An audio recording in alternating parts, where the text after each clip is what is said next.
Imaginez ceci. Pendant que vous dormez profondément, votre argent travaille pour vous. Silencieusement, sans pause, sans fatigue. Chaque heure qui passe devient une opportunité de croissance, chaque nuit une source de richesse. Mais la vérité, c'est que la majorité des gens vivent à l'inverse. Ils échangent leur temps contre de l'argent, prisonniers d'un cycle sans fin. Et si vous pouviez briser ce cycle? Inspiré des principes intemporels de Napoleon Hill, ce message va transformer votre manière de voir l'argent. Il ne s'agit pas seulement de gagner plus, il s'agit de créer un système où votre argent se multiplie, même quand vous ne faites rien.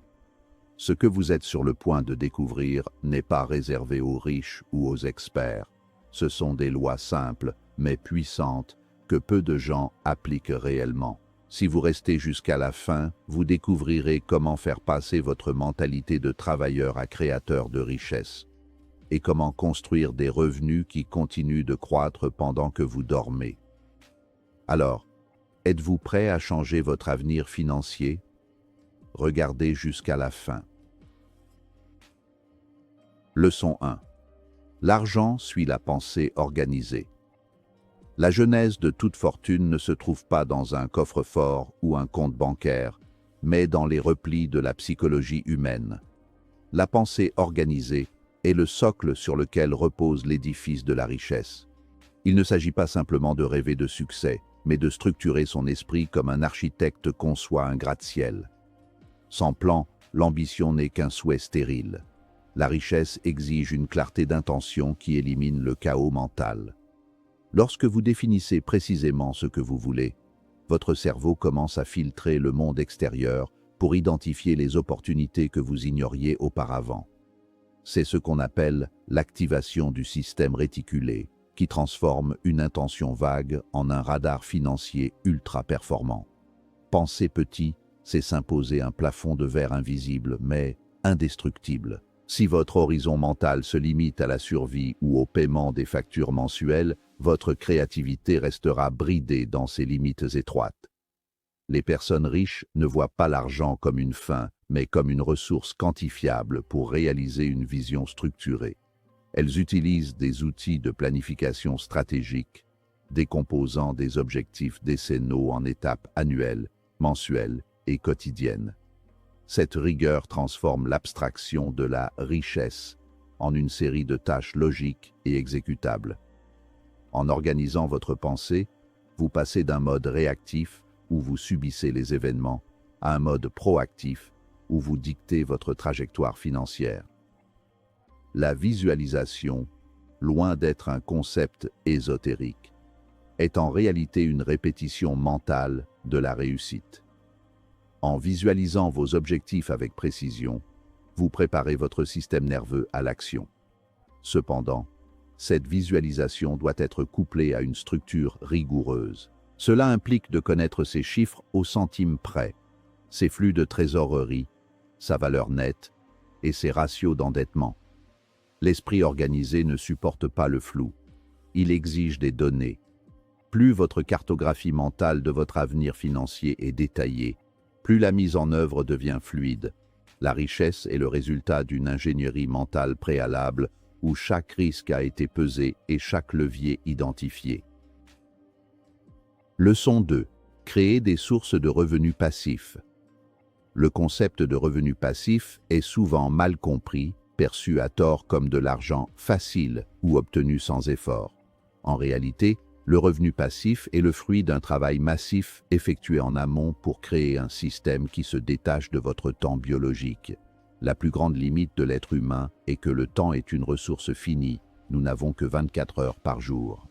Si votre revenu dépend exclusivement de votre présence physique ou de votre effort direct, votre richesse est plafonnée par votre endurance. Créer des sources de revenus passifs, c'est briser cette chaîne et permettre à votre capital de croître de manière exponentielle, indépendamment de votre sommeil ou de vos loisirs. Investir dans des actifs tels que l'immobilier locatif, les actions à dividendes ou la propriété intellectuelle, comme des livres ou des logiciels, constitue la stratégie des bâtisseurs d'empires. Ces actifs travaillent pour vous pendant que vous vous concentrez sur d'autres projets ou que vous profitez de la vie. Le passage d'un état d'esprit de salarié à celui de propriétaire de système est le tournant décisif de toute éducation financière. Un système bien conçu est une machine qui transforme une valeur initiale en un flux constant de liquidités. Cela demande une discipline de fer pour ne pas consommer immédiatement ces gains, mais les réinjecter dans le renforcement de ces systèmes jusqu'à ce qu'ils atteignent une masse critique. L'objectif ultime est d'atteindre le point d'inflexion où vos revenus passifs couvrent l'intégralité de votre mode de vie. À ce stade, vous n'êtes plus obligé de travailler pour survivre, mais vous travaillez par choix et par passion. C'est la véritable définition de la liberté. Cependant, la création de ces revenus demande une phase de sacrifice. Il faut souvent travailler 2 fois plus que les autres pendant quelques années pour ne plus jamais avoir à travailler comme eux le reste de sa vie. La construction d'un portefeuille diversifié d'actifs est une protection contre les aléas économiques, garantissant que si une source se tarit, les autres continuent d'irriguer votre patrimoine. Leçon 3. Faites travailler votre argent intelligemment. Considérer chaque franc, euro ou dollar comme un employé change radicalement votre rapport à la consommation. Un employé paresseux reste dans un compte d'épargne où l'inflation grignote lentement sa valeur. Un employé productif, en revanche, est envoyé sur le terrain pour conquérir de nouvelles parts de marché, générer des intérêts et se multiplier. L'intelligence financière consiste à savoir où envoyer ses employés pour qu'ils rapportent le maximum de rendement avec un risque contrôlé. Cela demande une éducation constante, car le marché est un écosystème mouvant où les opportunités d'hier peuvent devenir les pièges de demain. L'investissement intelligent repose sur la compréhension de la valeur intrinsèque et du potentiel de croissance. Il ne s'agit pas de spéculer au hasard, mais d'allouer son capital là où il peut générer une valeur réelle pour la société. Que ce soit en finançant une entreprise innovante, en rénovant un bien immobilier dégradé ou en investissant dans sa propre éducation, l'argent doit être en mouvement. L'argent stagnant est un capital mort. Pour faire travailler votre argent, vous devez maîtriser les mécanismes de l'effet de levier et des intérêts composés, que les plus grands esprits de l'histoire ont qualifié de 8e merveille du monde. La gestion intelligente du capital implique également une gestion rigoureuse des risques. Faire travailler son argent ne signifie pas le mettre en danger de manière inconsidérée. Un investisseur averti cherche asymétrie, des opportunités où le potentiel de gain dépasse largement le risque de perte. Cela nécessite de la patience et une analyse froide.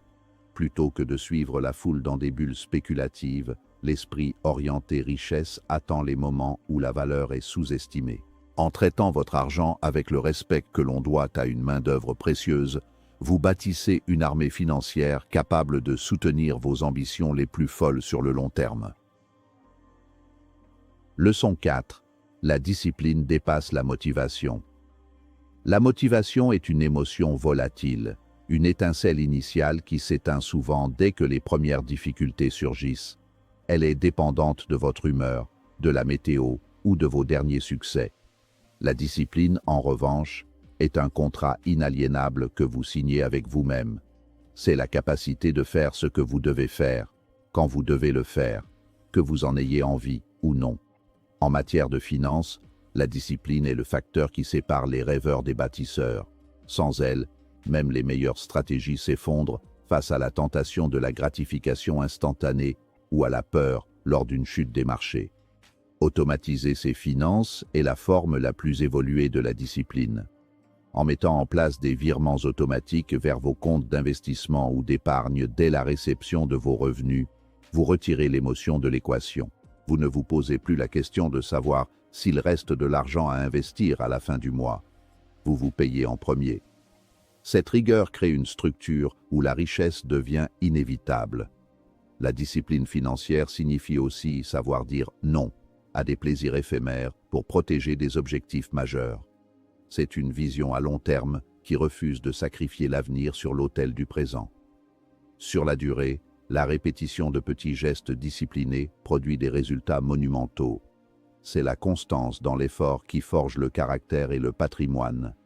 Lorsque les marchés financiers traversent des zones de turbulence, c'est la discipline qui vous empêche de vendre par panique et vous permet de respecter votre stratégie initiale. La discipline est une forme de respect envers votre futur moi. Elle transforme les intentions en habitudes et les habitudes en destin. Celui qui maîtrise ses impulsions financières finit inévitablement par maîtriser son environnement économique tout entier. Leçon 5. Entourez-vous d'esprits orientés richesse. Nous sommes des êtres sociaux profondément influencés par les normes et les attentes de notre entourage immédiat. Si vous passez votre temps avec des personnes qui se plaignent de la conjoncture, qui dépensent chaque centime dans des passifs et qui craignent le changement, votre esprit finira par adopter cette fréquence de rareté. À l'inverse, s'entourer d'esprits orientés vers la croissance agit comme un accélérateur de réussite. La richesse est contagieuse, non pas par miracle, mais par l'échange d'idées, de stratégies et de perspectives. Un environnement fertile vous pousse à élever vos propres standards et à voir des opportunités là où les autres voient des obstacles. Fréquenter des investisseurs et des entrepreneurs change votre vocabulaire et votre perception du possible. Dans ces cercles, on ne parle pas de météo ou de potin, mais de rendement, d'innovation, de structure fiscale et de nouvelles opportunités de marché. Cette immersion modifie vos schémas de pensée de manière subconsciente. Vous commencez à poser de meilleures questions et à recevoir des réponses basées sur l'expérience réelle plutôt que sur des préjugés. L'accès à un réseau de qualité est souvent l'actif le plus précieux d'un individu, car les informations qui y circulent ne sont pas encore disponibles pour le grand public. Choisir son entourage est un acte délibéré de gestion de carrière. Cela ne signifie pas abandonner ses anciens amis, mais plutôt chercher activement de nouveaux mentors et partenaires qui ont déjà atteint les sommets que vous visez. Un esprit orienté richesse vous mettra au défi, vous obligera à justifier vos choix et vous soutiendra dans vos ambitions les plus audacieuses. En fin de compte, votre environnement agit comme un thermostat. Il régule la température de votre ambition. Assurez-vous que le vôtre soit réglé sur le succès, la croissance continue et l'excellence financière. La vérité est simple mais puissante. Votre situation financière actuelle n'est pas une fatalité. C'est le reflet de vos habitudes, de vos choix et surtout de votre état d'esprit. Comme l'enseigne Napoleon Hill, la richesse commence toujours par une vision claire et une foi inébranlable en votre capacité à réussir. Faire multiplier votre argent pendant que vous dormez n'est pas un rêve inaccessible. C'est une stratégie, un processus, une décision consciente de sortir du modèle traditionnel temps contre argent.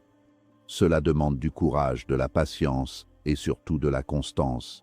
Chaque petite action que vous prenez aujourd'hui, épargner, investir, apprendre, est une graine plantée pour votre futur. Et un jour, ces graines deviendront des arbres qui porteront des fruits sans effort constant. Alors posez-vous cette question. Voulez-vous continuer à travailler pour de l'argent ou voulez-vous que votre argent travaille pour vous? La décision vous appartient. Mais souvenez-vous, votre avenir financier commence aujourd'hui.